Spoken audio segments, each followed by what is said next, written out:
Hashem's Vasai Tiftach Ufi Agitla Sacha. We're now in the third parak of Nechemiah.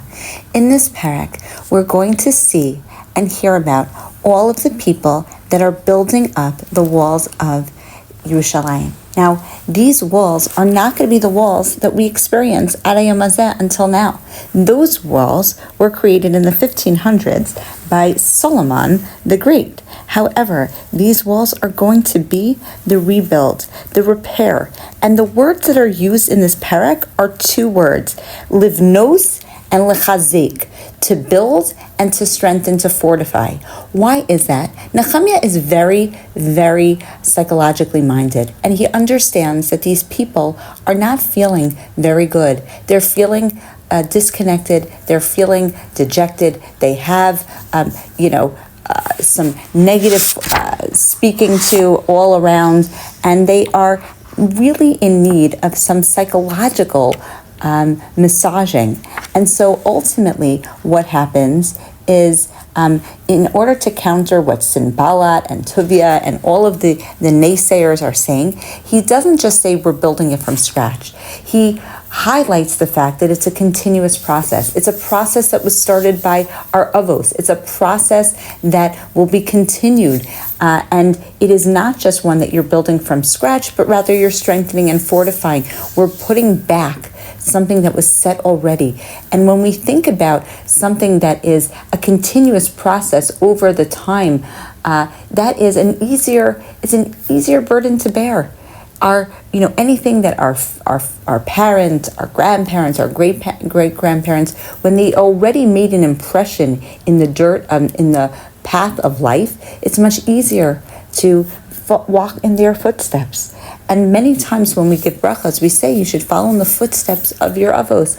And on one hand, it's a big kavod to the ancestors. On the other hand, it's very psychologically minded, because it's much easier to walk in the path and in the footsteps that are already created for us than to forge our own.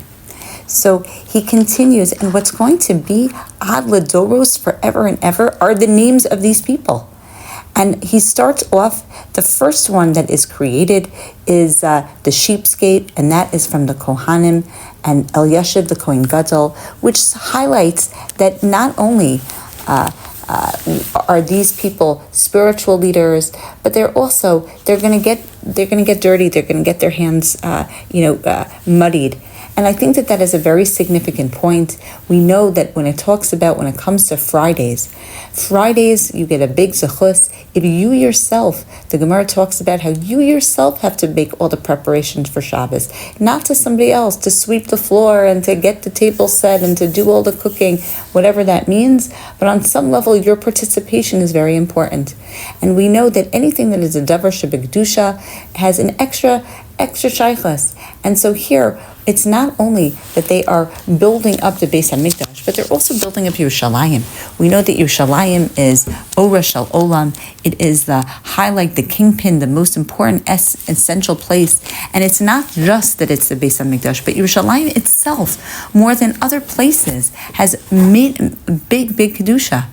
And there are three places that are called Lifnei Hashem, the Azara, to give karbanos, and ultimately Yerushalayim, because in and of itself, the Kedusha, just walking in Yerushalayim, is very, very significant.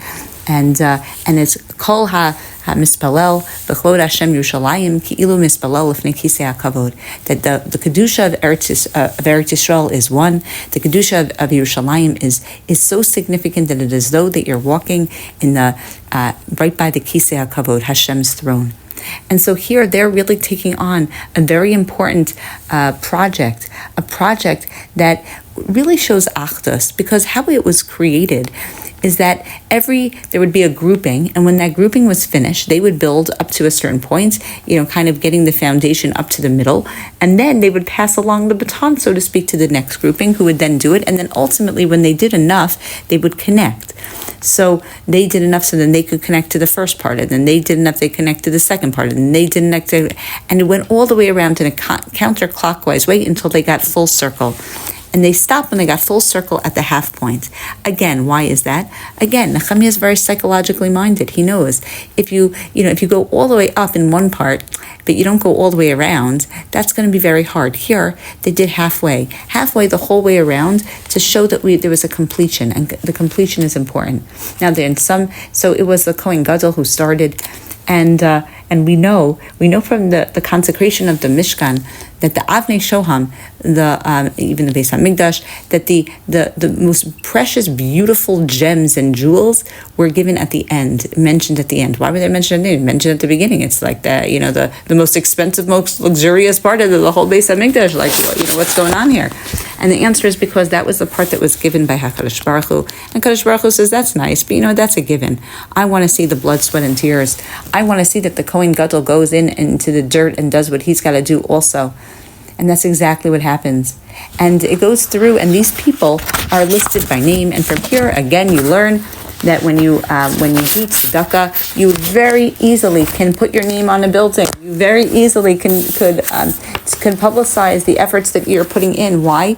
Because it gives other people the chizuk. It gives the people the recognition of and the extra juice be able for them lachazek otzmam, so that they can really strengthen themselves. And perhaps this whole process is a strengthening. Hechazik is keep on mentioning because it's a strengthening process.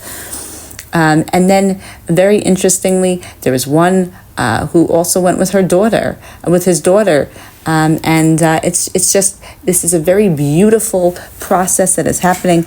And then ultimately what happens is v'al yadam hechziku hatokim the rich, the Halaga, the most luxurious out of all the people of Tekoa, they go down in infamy that they were, that it was v'lo heviu tzaram va'avosa adonehem, that it was too hard for them to do all the hard work, the menial labor. They thought it was beneath them.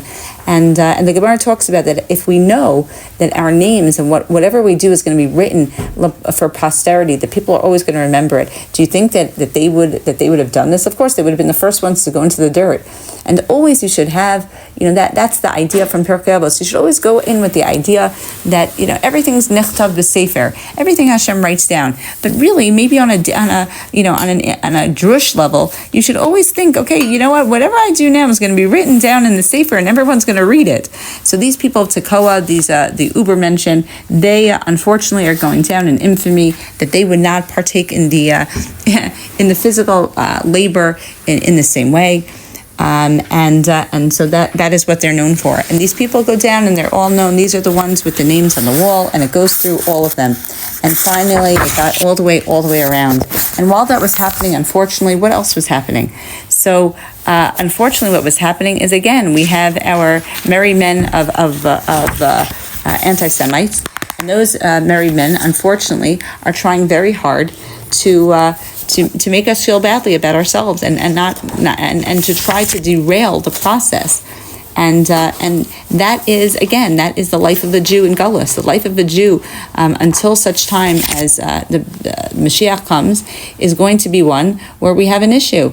And Sinbalat and all of and Tuvia and all the naysayers, they try to dissuade us. They try, and perhaps again, if you think about who they were, these were people who were in Israel. They were living among our people. They were given the opportunity, remember from Sancherev, they were given the opportunity to be living among the people. And so just because you're looking like a Jew and acting like a Jew, we take a really big Musar Haskell. That is not the way that a Jew acts, to put down other people. And they, first of all, vayicharlo. First they were upset. Vayichas harbe. Then they were internally upset. Then they showed it externally, and finally vayilag al haYehudim. And then they made real problem for the Jews, and they mocked them. And that really is the three levels of anger. There's the anger internally, and if you don't deal with it, then it comes out externally. And if you don't deal with that, then your behaviors represent a very, very low level of behavior. and they said, "Maha Yehudim amolim lasos." What are these feeble Jews doing? We're weak. We can't do anything. Hezvu lahem hizbichu elu bayom. Are they going to be able to really? Are they going to be able to celebrate? Are they going to be able to do anything? Are they going to be able to finish? And all that negativity. And perhaps that's really the Satan. The Satan every day of our lives comes to us and says, "Oh, are you really going to be able to do it? Do you think that you're really going to be able to build up and to be something?" No way. And what is our job? Our job is not to listen to that. Our job is to be able to do what it is that we fight back. And we say no. We're going to strengthen ourselves. We're always going to be in the position, and how we do it ba'achdus. If we do it with the achdus with other people, like the Jews did, then what highlights is that together, we are definitely bigger than the whole is definitely bigger than the sum of its parts, and that's how we do it. We're going to build ourselves up. We don't have to do all the way, but as long as we do our hishtadlus, then HaKadosh Baruch Hu finishes up the job. And so here we have the recognition that the Jews, they were able to do halfway up. They were able to go all full circle together ba'achdus, and now we're going to see what is ultimately going to happen with the beautiful Yerushalayim, and the walls have been halfway completed.